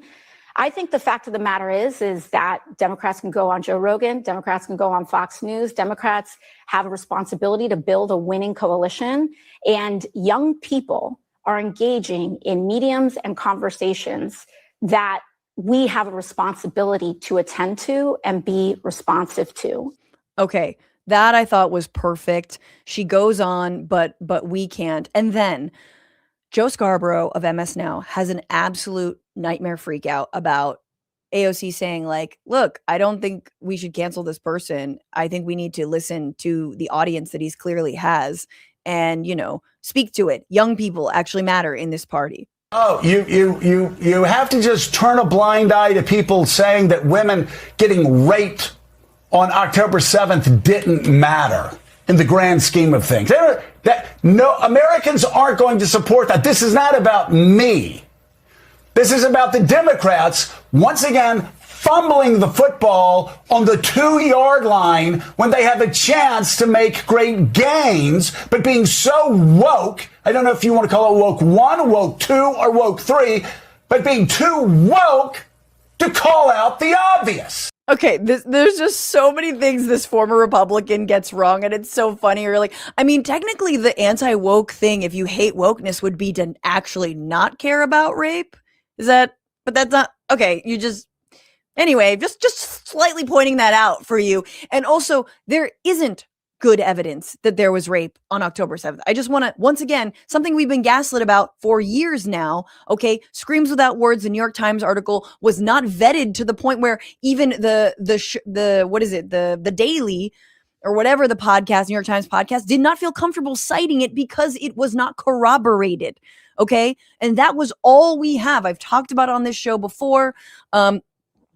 Yes, there is allegations of Hamas rape, but only, which is awful, when on the prisoners, on people who were being held, on the captives, right? The hostages. And we know that rape and torture is systematic in Israeli jails holding Palestinians. Okay. It is systematic. We've seen it on camera, and the people were then heralded. The IDF soldiers were heralded for their bravery. There was protests to make sure that there was no accountability, and they were heralded as they wore, fucking face masks on national television in Israel, and like, oh, my brave rapist. Like, what are we even talking about anymore? Okay, but Hasan's comments, of course, are like, even if rape happened in the grand scheme of genocide, would it matter? It's a good question, right? It's a question. I swear to God, it's crazy that we're even having this conversation. If somebody says a woman being raped doesn't matter in the grand scheme of things, it's okay to call that person out and demand that candidates distance themselves from those. First of all, I love that Mika is looking at him like this. Okay, honey, that's enough. You've had enough. Yeah, if someone disregards rape, you should go to their country club in Palm Beach, Florida, and glaze them, Joe Scarborough, like you did when Donald Trump was elected, man. A guy who has been credibly convicted of sexual abuse by E. Jean Carroll, rape, if you will. And you should take that seriously, my friend. You should probably distance yourself. You should distance yourself from this president. But you want to go break bread with him, huh? People, if you want to rule, over a party and win elections. If somebody says going to a rally the day after Hamas slaughters more Jews than any time since the Holocaust, it's okay for Chuck Schumer. It's okay for Hakeem Jeffries to call that despicable and demand that people distance themselves from that. Oh boy, they never learn, and this is the last thing, because he puts a button on it that I just want to point out. That's okay. So why are we bringing this up now? We're bringing this up now because it seems an awful lot like what was happening in 2024 when Democrats couldn't get out of their own way to win an election they should have won. Now, what he's referring to is, and I would agree, they should have won that election. He's referring to that you, the people, couldn't move the Palestinian dead babies out of your own purview enough to vote for Kamala Harris, and that the people who stayed home, or the people who, because he was actually addressing it and saying he would be better on the issue, Donald Trump, who voted for Donald Trump, that actually it's them, it's their problem. They couldn't see past an ongoing genocide in order to just vote for Kamala Harris, even though Kamala Harris offered absolutely no promises around Gaza and lied about working tirelessly for a ceasefire, which we all knew, and actively ignored anyone who texted back, who mentioned, who protested, saying, what about Gaza? Stop the genocide, block the bombs. And now this week, y'all, we know from Axios there's the DNC autopsy, was incomplete. In fact, the author said that and concluded that the war in Gaza hurt Kamala Harris politically, and he privately shared that assessment with a pro-Palestinian group. He drafted the finding late last year, but never submitted it to party leadership. Duh. I don't know why he didn't submit it to party leadership, but duh. That is exactly what happened. The war cost her. Now, don't look at me. Don't look at Hasan. I was someone who was like, I do think she'll be better than Joe Biden and Donald Trump on this issue, much to the chagrin of people who are listening or watching me or know me, who are like, nah, no difference. The entire uncommitted movement was basically like, I will swap. I mean, and there was vote swapping too, but uncommitted. I'm trying to give you an opportunity to recognize Palestinian human life at your own moral and political peril. Here's an opportunity. Take it, please. She couldn't be bothered. So, yeah, fumbling the election at the 2-yard line, absolutely. But not for the reasons that you think, and not for the reasons that actually bore out in the data. You guys, that does it for the show. Before we go, can I just thank all of the people who became members or patrons? Patreon.com/Bituation $5 a month, $10 a month, get you this shout out during the Far Zone, $20 a month. So many free things. So many free things. I'm like, all the free things. Andy's distracting me. Oh, Andy, you're reminding me of something. Yes, I didn't do it. No, we didn't. You're the best. Thank you for reminding me. This is going to be bad. I have to insert this somewhere else. I was supposed to tell you guys that the sponsor of this show, before I sign off, we should just add it later. But the sponsor of the show is Factor Meals, and I literally am about to sign off and go eat one because they're good and they're never frozen. They're always fresh and they're great. And you should Factor too. I told Matt like a week ago. I told Matt like 2 months ago. I was like, buddy, should we just do factor meals? Because we're always racing to have lunch. And like, what if somebody's out at night, or what if someone's out of town, and it's just easier, and they're actually really good. And he was like, let's do it. So now we are a factor family. Okay. And it's great because the portions are small, but filling. They're actually really, really yummy. And again, they have all kinds of things: vegetarian, protein, forward, all kinds of stuff. I don't know what I'm going to have now. I don't know. I think I'm going to have, there's some sort of like Mexican situation happening there. There's also like a salmon, and they're pretty friggin' good. 97% of users, including myself, agree that factor meals help them live a healthier life, so you can feel confident that you're doing something good for yourself with every meal. Factormeals.com/Bituation50 off. That's BITCHUATION 50 off. Use coupon code Bituation50 off to get 50% off, and one free breakfast item per box for 1 year while supplies last. Again, Bituation50 off at Factor Meals. Guys, do it. Seriously. 50% off your first box. It's kind of like a no-brainer. That being said, my brain left when I didn't do that read. And thank you guys so much to everyone who's become a patron, $10 or more. A new member. There's a lot of you. I love you all. Thank you to Shep Sweeney, to Maz Jones, to Alexandra Beltran, to Blossom, to Alejandra Baltazar. Thank you to Christopher Barnett. Thank you to Christopher DiPaolo. Thank you to Jeffrey Conway. Thank you to Bex. Thank you over on YouTube, Jake Zaporia, Edward Barrett, Emily Sigmund, One Dork Pie, Yehuda Katz, Kenny, Titla Kottel, Anthony, DNB Mommy, AM Jad K04, Dina 81, Lisa Marie 5047, Multi Phoenix 30, Linus 2020, Gary Alexander 2546, Jared Parker 1976, Uka Me Girl. Thank you. Jenna NYX 4968, Stephen Roberts, Royd Machine. I don't know about that. Ashish Oza, thank you. CGIF, thank you. Dia Autumn, thank you to Shelby Westover, thank you to Idiot Wind for becoming members over on YouTube. That's fucking awesome. And thank you, Donald James and Moondragon, and all the people, as always, over on Twitch. Thank you to Treasure Train for giving out subs, and for D-Lo for subscribing. Thank you to Holy Beer Driver for giving out 5 subs. Thank you to Cold Steel for subscribing with Prime. Thank you to AJ Nestor as well, and Late Bloomer, Mad Grandma for giving out subs. Hogan Long giving out subs as well.